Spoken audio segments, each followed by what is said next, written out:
TV पर आपका स्वागत है। मैं गौनिका अरोड़ा साबरमती रिवर फ्रंट से लेकर हाजिर हूं गुजरात चुनाव का सबसे सटीक एग्जिट पोल। सटीक इसलिए कह रही हूं क्योंकि एक बड़े सैंपल साइज के साथ इस एग्जिट पोल को किया गया था। इंडिया टीवी मेट्रोराइज का ये एग्जिट पोल 2 लाख के सैंपल साइज के साथ किया गया था। यही वजह है कि हम इसको सबसे सटीक एग्जिट पोल कह रहे हैं। ये एग्जिट पोल 8 दिसंबर को जब नतीजे आएंगे तो एक एग्जैक्ट पोल की तरह भी हम इसे देख सकते हैं।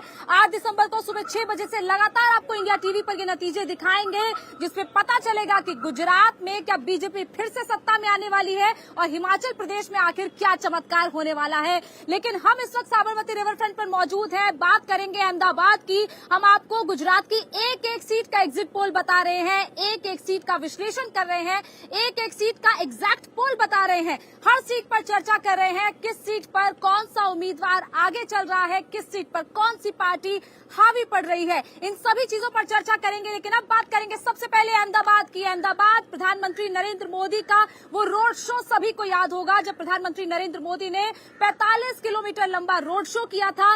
जब इसका असर कितने सीटों पर पड़ा है, सबसे पहले हम बात करेंगे अहमदाबाद की साबरमती सीट की। वही सीट जहां पर प्रधानमंत्री नरेंद्र मोदी खुद एक वोटर के तौर पर पहुंचे थे।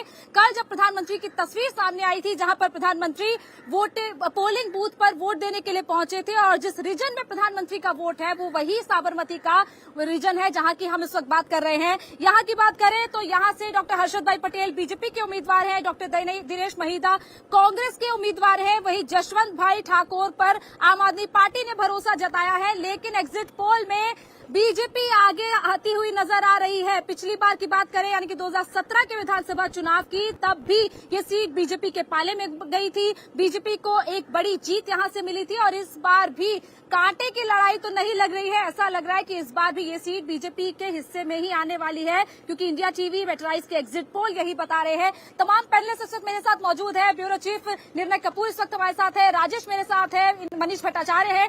सबसे पहले निर्णय जी, प्रधानमंत्री का वो रोड शो सबको याद है, क्या उसका प्रभाव ये साबरमती की सीट पर भी पड़ रहा है जिसमें कि बीजेपी आगे दिख रही है?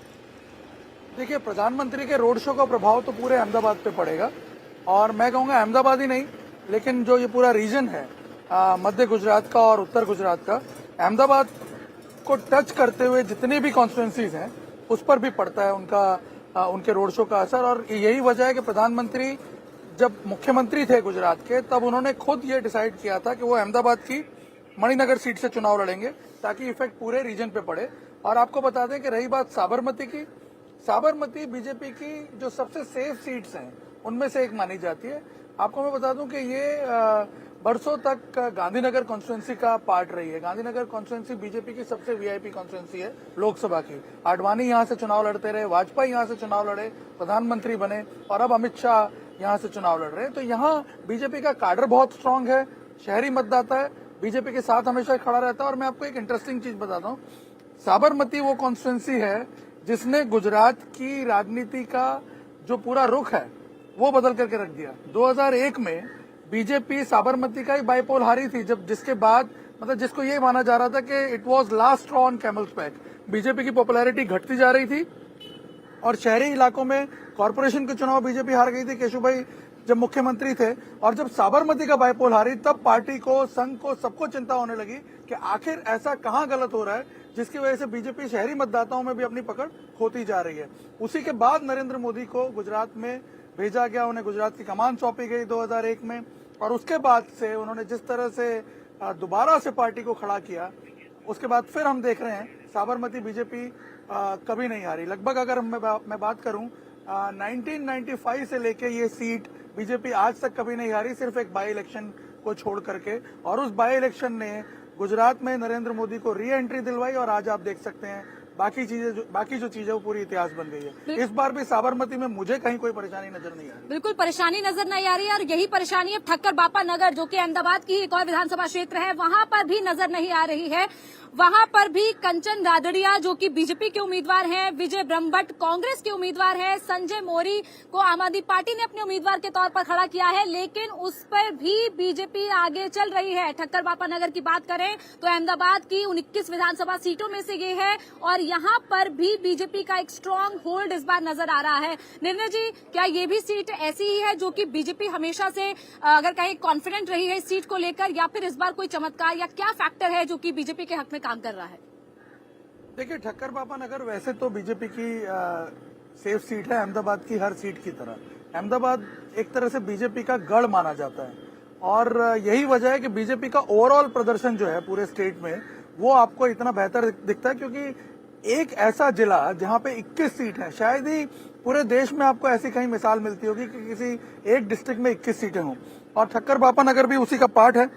मैं आपको बता दूं, लगातार बीजेपी ये सीट जीतती आ रही है, लेकिन 2017 में जब पाटीदार आंदोलन अपनी चरम सीमा पे था तब ठक्कर बापा नगर पे उसका इफेक्ट देखने को मिल रहा था। हालांकि बीजेपी वो सीट जीत गई थी, वहां पे पाटीदार मतदाता बहुत ही साइजेबल संख्या में, इसीलिए आपने देखा होगा तीनों आम आदमी पार्टी, कांग्रेस और बीजेपी तीनों ने पाटीदार उम्मीदवार यहाँ खड़े किए हैं। यहाँ पे पाटीदार वोट पिछली बार कुछ खिसके थे बीजेपी की तरफ से, लेकिन बीजेपी ने मैनेज कर लिया था अहमदाबाद की हर सीट की तरह।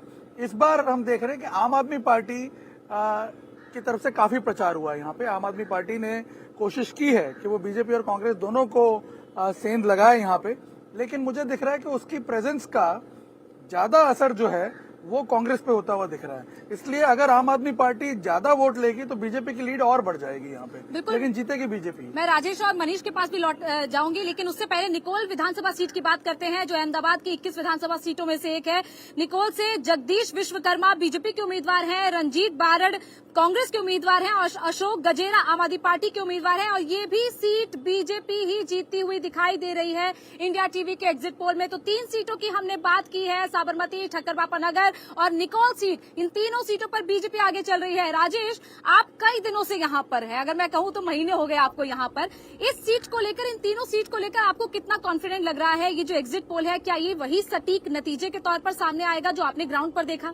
देखिए, जैसा आपने शुरुआत में कहा कि एग्जिट पोल ये एग्जैक्ट पोल हो सकते हैं, और इन 3 सीटों को लेकर तो कहा जा सकता है कि ये एग्जिट पोल नहीं एग्जैक्ट पोल है, क्योंकि जो जमीन पर हम घूमे हैं और जो लोगों से बात हुई है, जो मतदाताओं से बात हुई, उससे साफ निकल कर सामने आ रहा है कि भारतीय जनता पार्टी इन इलाकों में काफी मजबूत है। और पिछले चुनाव में भी हमने देखा था, पाटीदार आंदोलन था, उसके बावजूद भी भारतीय जनता पार्टी इन इलाकों में बड़ी आसानी से जीत गई थी। इस बार आम आदमी पार्टी का भी फैक्टर है, और जब आप जमीन पर जाते हैं, लोगों से बात करते हैं, तो समझ में ये आता है कि आम आदमी पार्टी वोट तो ले रही है, लेकिन वो भारतीय जनता पार्टी के हिस्से का वोट नहीं ले रही है, वो वोट ले रही है कांग्रेस के हिस्से का। तो भारतीय जनता पार्टी की राह मुश्किल होगी इन इलाकों में, वैसा बिल्कुल नहीं दिखता है। आसानी से इन तीनों सीटों पर, ठक्कर बापा नगर हो, निकोल हो या फिर साबरमती, यहाँ भारतीय जनता पार्टी जीत जाएगी। अब हम एक और सीट की तरफ आगे बढ़ेंगे। बापू नगर अहमदाबाद की जो एक विधानसभा सीट है, वहां की बात करेंगे तो वहां से भी बीजेपी को बढ़त मिलती हुई दिखाई दे रही है। दिनेश कुशवाहा जो कि बीजेपी के यहाँ से उम्मीदवार है, हिम्मत पटेल को कांग्रेस ने अपना उम्मीदवार के तौर पर उतारा है, और राजेश दीक्षित आम आदमी पार्टी के उम्मीदवार हैं। मनीष, ये जो सीट है बापू नगर की, अगर मैं बात करूं, क्योंकि आप भी कई दिनों से यहाँ पर हैं, इस सीट में ऐसा क्या फैक्टर बीजेपी के हक में काम कर रहा है जो कि ये सीट बीजेपी को जिता रहा है? देखिए, बिल्कुल ये बीजेपी के हालांकि होल्ड है, लेकिन इसमें जो कांग्रेस कैंडिडेट है हिम्मत पटेल, इनकी पृष्ठभूमि भी आपको थोड़ा ध्यान देना पड़ेगा। हालांकि मूल रूप से राजस्थान के हैं और मुख्यमंत्री अशोक गहलोत के भी बहुत खास है। तो कांग्रेस ने ये कोशिश की है कि हिम्मत पटेल जो है इस बार डोर टू डोर बहुत माइन्यूटली कैंपेन कर रहे थे, लेकिन बीजेपी का जो होल्ड है और जो एक इंटैक्ट वोटिंग है वो कुल मिला के माना जा सकता है वो डाइवर्ट इस इलाके में फिलहाल होता हुआ दिखाई नहीं दे रहा है। पटेल समुदाय पिछली बार नाराज जरूर था, लेकिन इस बार बीजेपी के सपोर्ट में दिख रहा है, और शहरी जो वोट है वो कुल मिलाकर ये माना जा रहा है कि बीजेपी का होल्ड इतना स्ट्रांग है कि उसमें बहुत ज्यादा बीजेपी को मशक्कत करनी नहीं पड़ रही है। दिक्कत कांग्रेस को ही सामने आने वाली है। बापू नगर सीट जो है ना, वो भले ही बीजेपी अभी जीतती हुई दिख रही है, लेकिन उसमें बहुत सारे इफ एंड बट्स हैं। बापू नगर सीट उतनी भी आसान नहीं रहेगी। पिछली बार बीजेपी ये सीट हार गई थी। इस सीट के समीकरणों को आपको समझना पड़ेगा, और सबसे इम्पोर्टेंट बात यह है कि बापू नगर वो सीट है जहां पे सबसे ज्यादा हाईएस्ट वोटिंग हुई है इस बार, जो वोटिंग का परसेंटेज बढ़ा है। बापू नगर में पिछले चुनाव में जो वोटिंग हुई थी उससे करीब 10% ज्यादा वोटिंग हुई है। यानी आम आदमी पार्टी का जो प्रेजेंस है, दूसरे जो कैंडिडेट्स हैं उनके जो प्रेजेंस है उसकी वजह से सीटें वोट जो है वो बढ़े हैं। कांग्रेस ने भी जोर लगाया, बीजेपी ने भी जोर लगाया। और आपको बता दें कि यहाँ पे क्या हुआ, एमआईएम का जो कैंडिडेट खड़ा हुआ था, जो कांग्रेस के वोट काट सकता था, वो पहले ही अपना नॉमिनेशन वापस ले लिया कांग्रेस के समर्थन में। इसलिए यहाँ अभी भी हम ये नहीं कह सकते कि कांग्रेस फाइट में नहीं है। इसलिए बापूनगर की सीट में मुझे लग रहा है कि जो भी फैसला आएगा वो जो हार जीत का मार्जिन होगा वो काफी कम रहने वाला है, क्योंकि सबके कैलकुलेशंस जो हैं, मैं कैंडिडेट से भी बात कर रहा था, मैं पार्टी से भी बात कर रहा था, मैंने देखा कि वो कहीं ना कहीं कोई ना कोई पार्ट जो है, कोई ना कोई लिंक जो है वो मिस कर रहे थे अपने कैलकुलेशन में।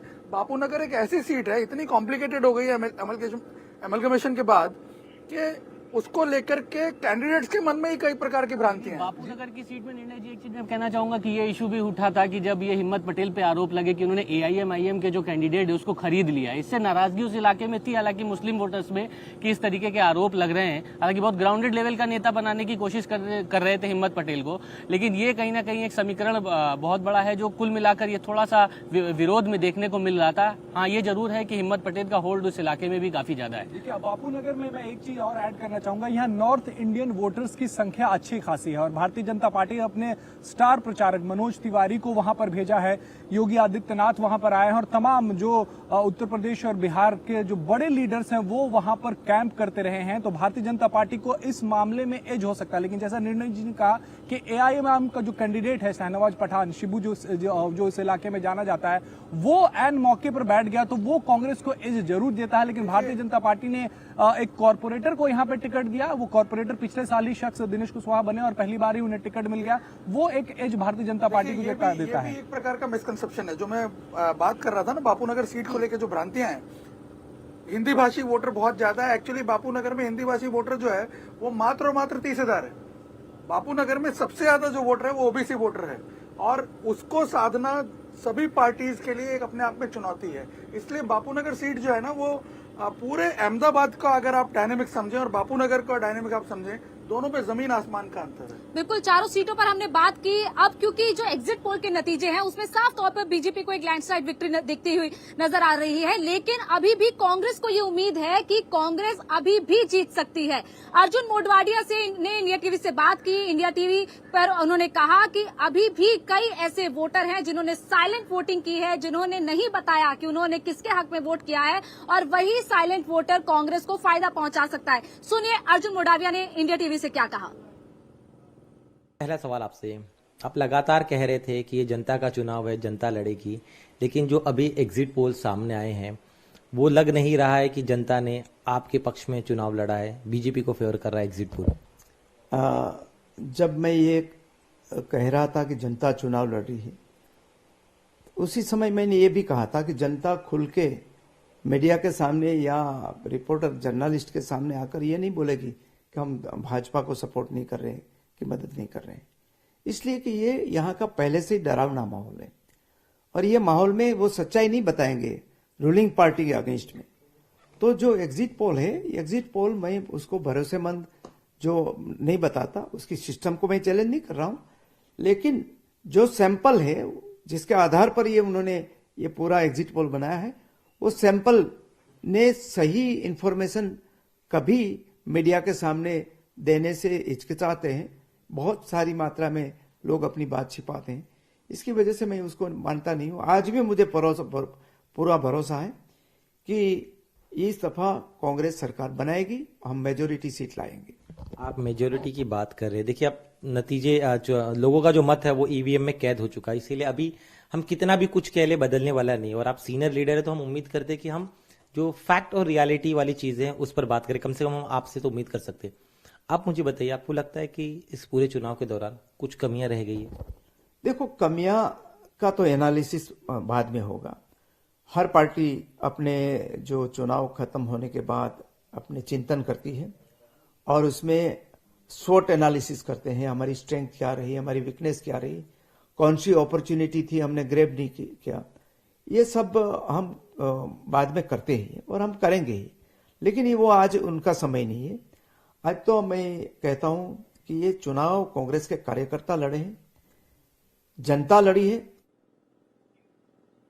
तो अर्जुन मोढवाडिया को आपने सुना, जो कि अभी भी जीत का भरोसा जता रहे हैं। हालांकि कांग्रेस जीतेगी नहीं जीतेगी ये तो 8 दिसंबर को पता चलेगा।